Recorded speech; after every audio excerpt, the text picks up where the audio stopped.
দিয়ে দিছে একটা লিস্ট দিয়া বলে দিছে যে নমিনেশন ব্যাপারে সবুজ সিগন্যাল। নমিনেশন ব্যাপারে যদি সবুজ সিগন্যালে হইতো ফলে ফলে থাকে না, সান্দিন আইয়া বাজি উড়াই লই। নমিনেশন যে কনফার্ম না, ফলে ফলে থাকে। কথাটা তো কইছি, তারা আমার কথাটা কিন্তু বেশি শোনে। আমি কথাটা এমনি বুঝছি, ফলাইয়া রইছি। শাওন সাহেবের চান্দিনা ধানি শীষের কান্ডারে চরম দুঃসময়ে নেতা কর্মীদের পাশে ছিল, চান্দিনা জনগণের পাশে ছিল। সম্মানিত উপস্থিতি, এই ফেসিস্ট আওয়ামী লীগে যারা দোষর হিসেবে আছে, তাদের কি বাংলার মাটিতে রাজনীতি করার অধিকার আছে? আছে? বুঝতে পারছেন তো? আচ্ছা, আপনারা জানেন একটা নিউজ 111 হওয়ার আগে, 111 হওয়ার সময় একটা নির্বাচন বন্ধ হয়ে গেছিল না? ওই নির্বাচনে কিন্তু রেদওয়ান সাহেব নৌকা প্রতীক নিয়ে আসছিল। কে? সাজান সাহেব। কথাটা ভুল বলছি? নৌকা প্রতীক নিয়ে আসছিল। কে আওয়ামী লীগের এই দোষরদের সাথে নিজেদেরকে সামিল করেছে, এটা প্রমাণ হলো আওয়ামী লীগের টিকিট। যে কিনা আওয়ামী লীগের টিকিট নিয়ে আসতে পারে, আবার এখন ধানের শীষের টিকিটের জন্য দৌড়াদৌড়ি করে। বিএনপি এত বোকার স্বর্গে বসবাস করে না।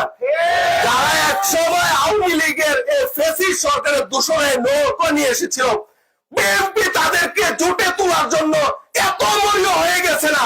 বিএনপি কোন এত ছোট দল না। আবার আরেকটা ইতিহাস আপনাদেরকে বইলা দিই, কারণ এটা মইসেল আমাকে বলতেই হবে। সত্য যদি না বলি আমি আপনাদের কাছে দায়ী থাকবো। 2018 সালে উনি বিএনপি জোট থেকে নমিনেশন নিয়ে আসছিল না?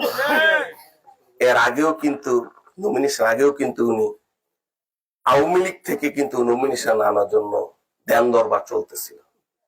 যখন ওইদিকে সিরা বিজে না, তখন কোন রকমে আইসা আমাদের ওই জোট ঢোকার চেষ্টা করছে বা করছে। কিন্তু দেখেন, ওনাকে চান্দিনার জনগণ প্রত্যাখ্যান করেছে।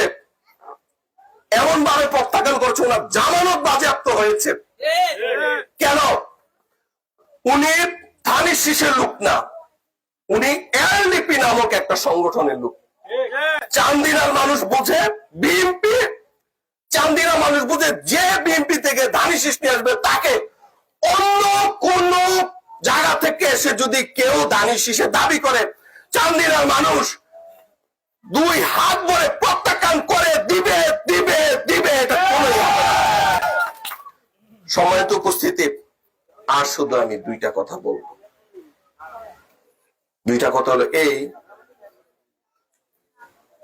আমরা কুন্দল করি, তাই না? আমরা যদি বিএনপি করে থাকি, আমাদের মনে পারে ধারণ করতে হবে আমাদের দলের প্রতিষ্ঠাতা শহীদ প্রেসিডেন্ট জিয়া রহমান। এটা কোনো ব্যত্যয় আছে? এবং শহীদ প্রেসিডেন্ট জিয়া রহমান যখন দলকে প্রতিষ্ঠা করেছে, উনি শহীদ হওয়ার পরে এই দলকে আপোষহীন এবং জনগণের কাতারে নিয়ে গেছে আমাদের দেশনেত্রী বেগম খালেদা জিয়া। এই জিনিসটা আমাদের অন্তরে ধারণ করতে হবে। যদি আমরা ধারণ না করি, তাহলে আমরা রাজনীতিতে এগিয়ে যেতে পারবো না। আর এখন বাংলাদেশকে বিশ্ব মঞ্চে মাথা উঁচু করে দাঁড় করানোর জন্য, দুর্নীতি বন্ধ করার জন্য, সত্যিকারের ভাবে বাংলাদেশের উন্নয়নের জন্য আগামী রাষ্ট্রনায়ক জনাব তারেক রহমান সাহেব যে দর্শন দিয়েছে, আমি আশা করব আমরা যারা বিএনপি করি এবং এই দেশে যারা সাধারণ ভোটার, এই তথ্যটা আমাদের বুকে লালন করে এগিয়ে যেতে হবে, না হলে বাংলাদেশের উন্নয়ন স্থবির হয়ে যাবে। সম্মানিত উপস্থিত, অনেক রাত হয়ে গেছে। সর্বশেষে আমি শুধু এতটুকুই কথা বলবো, আপনারা বিভ্রান্ত হবেন না। কেন বিভ্রান্ত হবেন না? কিছুদিন আগে দেখে আসলে কম্পিউটার অনেক কারসাজি আছে। উনি বিএনপির একটা প্যাড ছাপাইছে, এটার মধ্যে নিজের মন গড়া কথা নাম লিখে নিজের নামটাও লিখে দিচ্ছে। পরবর্তীতে আমাদের সিনিয়র যুগ্ম মহাসচিব রুহুল কবির রিজভী সাহেব একটা প্রেস রিলিজের মাধ্যমে এটা প্রমাণ করে দিছে না? দেখছেন নি? দেখছেন। এখন আবার শুরু করছে কি ওই যে অন্যান্য এই যে বিভিন্ন দলের নেতারা ছবি দেন, নিজের ছবিটাও দিচ্ছে, দিয়া দেয়াইতেছে কি জোটের থেকে তারা সবুজ সংকেত দিয়ে দিচ্ছে। আবার এটা প্রমাণ হয়ে গেছে। বিপি নূর সাহেব উনি আবার বলছে যে কোন দলের সাথে আমাদের জোটের ব্যাপারে আলাপ আলোচনা হয়নি। তো উনি না দিয়ে দিছে একটা লিস্ট দিয়া বলে দিছে যে নমিনেশন ব্যাপারে সবুজ সিগন্যাল। নমিনেশন ব্যাপারে যদি সবুজ সিগন্যালে হইতো ফলায় ফলায় থাকে না, চান্দি নাইয়া বাজি উড়াই লই। নমিনেশন যে কনফার্ম না, ফলায় ফলায় থাকে। কথাটা তো কইছি, আর আমার কথাটা কিন্তু বেশি শুনে, আমি কথাটা এমনি বুঝছি, ফলাই আর বুঝছি। শাওন সাহেবের চান্দিনা ধানি শীষের কান্ডারে চরম দুঃসময়ে নেতা কর্মীদের পাশে ছিল, চান্দিনা জনগণের পাশে ছিল। 5ই আগস্টের পরে চান্দিনাতে যেইভাবে অত্যাচার হওয়ার কথা, আতিকুল আলম সাহেব নিজের সরজমিনে দাঁড়িয়ে থেকে পরিশ্রম করে যেইভাবে দুর্নীতি বন্ধ করেছে, আপনাদের পাশে ছিল, পরীক্ষা দিয়ে পাশ করেছে, এমপি হয়েও আপনাদের আশা আকাঙ্ক্ষার প্রতীক ঘটাবে ইনশাআল্লাহ। সর্বশেষে আজকে আমাদের যে 3 নং ওয়ার্ড কমিটি ঘোষণা হয়েছে, আমি আপনাদের কাছে উদাত্ত ভাবে আহ্বান জানাবো এবং স্বেচ্ছাসেবক দলের সভাপতি আহ্বায়ক হিসাবে, আমি আপনাদের সহযোদ্ধা হিসাবে, আহ্বায়ক হিসাবে আমি আপনাদের কাছে এই জিনিসটা চাইয়া নিব।